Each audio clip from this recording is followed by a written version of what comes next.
Maligayang pagbabalik mga kasolid. Katman ni Casimiro may reklamo. Naoya Inoue pinag-iinitan sa bansang Amerika. Promoter ni Casimiro sinisisi na hindi pa nga nagsisimula ang bakbakan.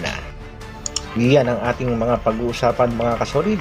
Para sa ating unang balita, alaga nga nitong si Bob Arum ng Top Rank Promotion ang tinaguriang Japanese Monster Naoya Inoue. Bagamat sa December 26 na ang laban ng Japanese Monster kontra sa ating kababayang si Marlon Tapales, hindi naman sang-ayon ang mga US fans. Hindi daw sila interesado sa bakbakang Tapales at Inoue.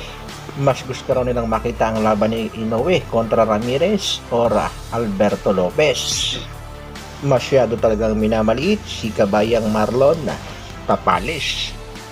Matatandaan nga natin mga kasolid na sa pagkatalo nga nitong si Stephen Fulton sa kamay nitong Japanese Monster na si Naoya Inoue ay kanaunahan ngang nag-react dyan itong si Floyd Mayweather Jr. Kahina-hinala nga daw at kaduda-duda ang pinapakitang lakas nitong si Naoya Inoue at tila gumagamit nga daw ito ng bawal ayon nga kay Floyd Mayweather Jr.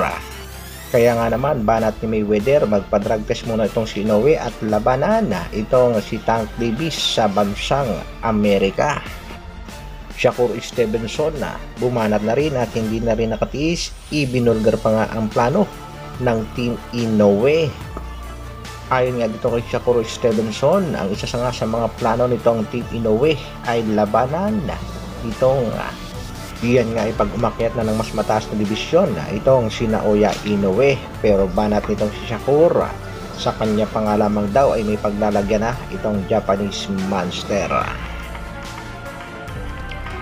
Sa kabilang balita naman mga kasolid, bagong katman ng ating pangbatong si Alas, si Ray Orais nga yan, may reklamo nga sa ating angas ng Pinas.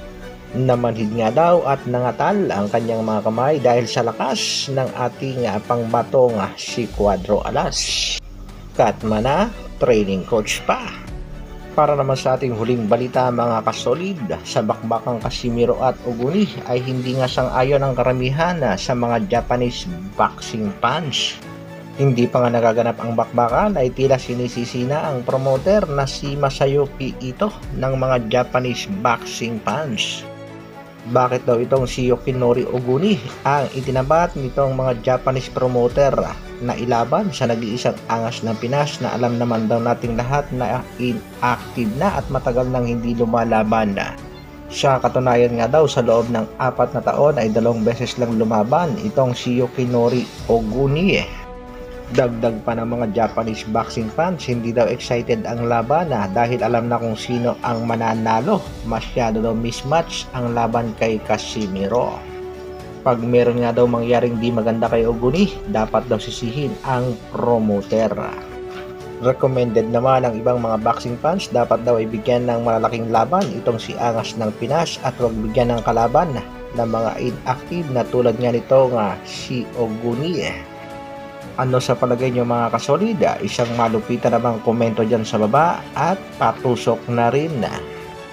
Shoutout muna tayo sa ating mga kasolid. Shoutout nga pala kay Kasolid Jubes Official Vlog.